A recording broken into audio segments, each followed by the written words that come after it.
lo siguiente es, puedo hacer lo mismo, pero ahorita yo sabía que eran 4 hilos, 2 hilos. Puedo hacer lo mismo con muchos hilos, es decir, suponga que tengo un vector de 1.000.000, que tengo que sacar la norma P, de 1.000.000 de datos. Entonces digo, lo parto en 2 de 500.000, eso sigue siendo muy grande. Lo parto en 2 de 250.000, en 4, siguen siendo muy grandes. Lo parto en 8 de 125.000, sigue siendo muy grande. Lo parto en cuántos. Entonces lo puedo partir y partir y partir y partir hasta que tenga un tamañito que yo digo, ya ese tamaño es pequeñito, ese sí lo hago como yo lo hago. Entonces, eso es lo que vamos a hacer ahora, como hacer paralelismo, ¿cómo se llama? Paralelismo venteado, o sea, paralelo hasta que las cosas estén en el tamaño tan chiquito que yo digo, ahí ya no vale la pena hacer paralelismo. ¿Sí? Entonces, miren cómo se hace eso de fácil. Miren cómo se hace eso de fácil. Entonces, este límite es el tamaño del vector en el que ya no hago más paralelismo, sino que calculo la norma P de 1. Entonces, ese es 2. Entonces, por ahí vamos a decir, si el tamaño del vector es 2, calculo la forma P de 1. Pero si es más grande que 2, o sea, si es de 3, de 4, de 5, de 6, pues divídalo en pedacitos, en 2 pedazos, y vuelva y divídalo en pedazos hasta que las cosas del tamaño 2. O sea, al final va a haber muchos procesos de tamaño 2 calculándose, y luego todo el paralelismo funcionando para recoger los datos y hacer las sumas y encontrar el dato final. Entonces, miren lo que vamos a hacer. Mi nuevo segment rec se llama segment recursivo. El de antes se llamaba zoom segment. Se llama el segment recursivo. Entonces recibe mi mismo vector como antes, el P como antes, el S y el T como antes. Y tiene que devolver lo mismo de antes, es decir, la suma de los vectores, de los valores de los vectores elevado a la P. Tiene que devolver eso. Pero entonces ahora, ¿cómo lo va a hacer? Él va a preguntar si T menos S, o sea, si el número de elementos que hay en el vector, en el pedazo de vector, es menor que el límite, en este caso es 2. Entonces digo, ya el vector es muy chiquitico. Entonces calculo el zoom segment a la antigua, el secuencial.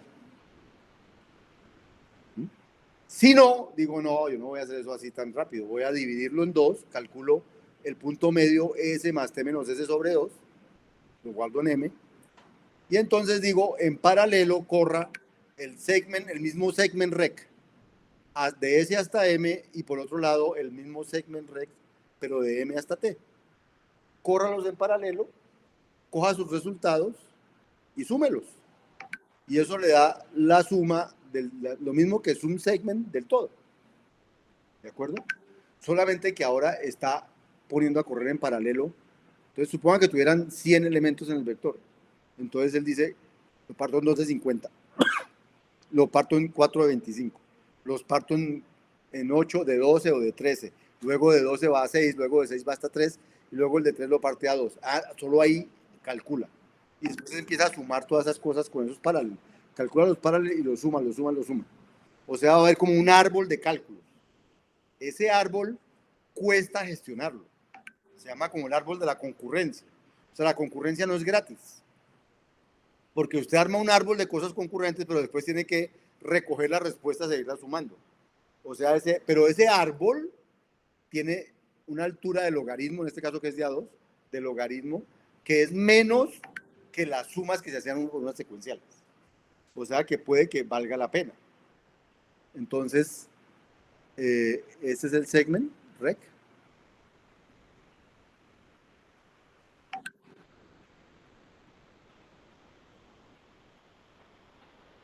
Me faltó el límite.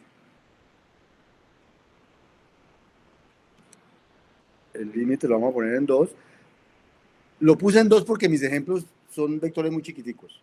Pero la vida real es para usar esto con vectores de millones de datos. Entonces uno no pone el límite en 2, lo pone el límite en 10.000, en 1.000, en un tamaño que uno diga ya ahí la cosa es suficientemente rápida. ¿Sí? Aquí lo puse en 2 porque estamos usando vectores muy chiquiticos.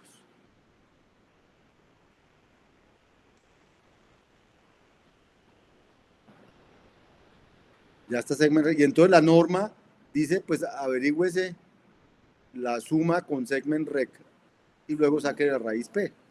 Igual que los otros. Entonces, recuerden, mi vector A es un vector de 2.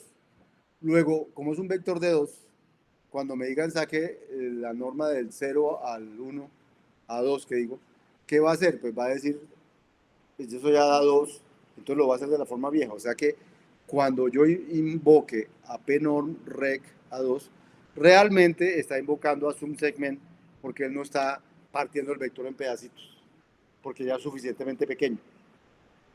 ¿Bien? Lo mismo si hago la 3, no importa, ahí lo que importa es el tamaño del vector. Pero el vector B sí tiene 4 daticos. Entonces, por lo menos aquí sí lo va a partir en 2 y ya cada uno de esos dedos no lo parte. Pero miren que también funciona bien.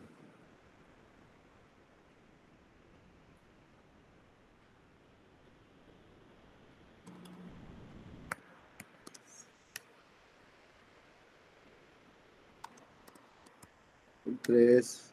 Y bueno, los que hemos venido sacando hasta ahora, 5 y el 10. ¿Listo? Bien. O sea, ya tenemos implementado eso recursivamente. Recursivamente. O sea, se puede hacer con un número indefinido de hilos, limitado. ¿Cuántos hilos va a haber? Según el límite que yo ponga, va a haber. Si yo digo que son de tamaño 100 y el límite es 50, entonces va a haber máximo 2 hilos, pero apenas tenga 2 de 50 va a parar, va a hacerlo de la manera antigua.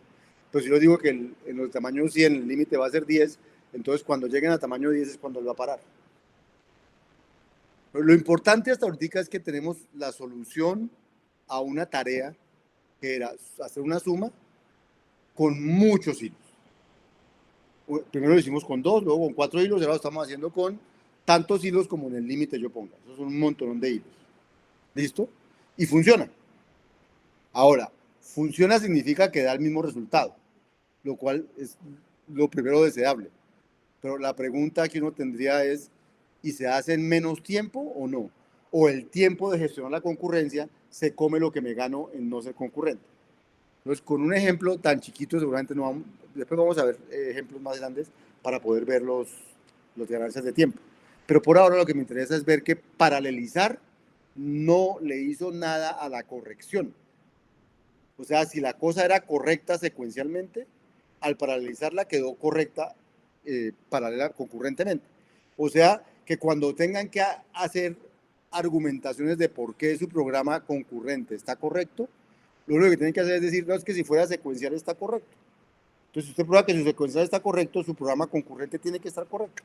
Si lo único que hizo fue coger el mismo código y ponerle paralelos en alguna parte, su código no cambió la corrección un ápice, porque Parallel no cambia la semántica de lo que hace el programa, solo cambia cómo se corre. Y entonces va a cambiar los tiempos, pero no va a cambiar la semántica.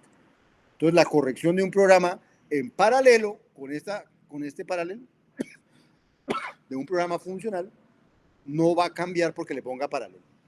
Si fuera un programa imperativo, sí puede cambiar. Sí puede cambiar. Usted dice, para X de 1 hasta 50 haga tal cosa, él coge esa X y esa X es la misma todo el tiempo. Si yo le digo que en un lado haga X de 1 a 25, en otro de X de 26, esa X es la misma porque es el mismo estado. Es una variable que el valor le va cambiando. De hecho, tendría que poner dos nombres diferentes si quiere poder hacerlo con la misma X. ¿Listo? Bien. Entonces,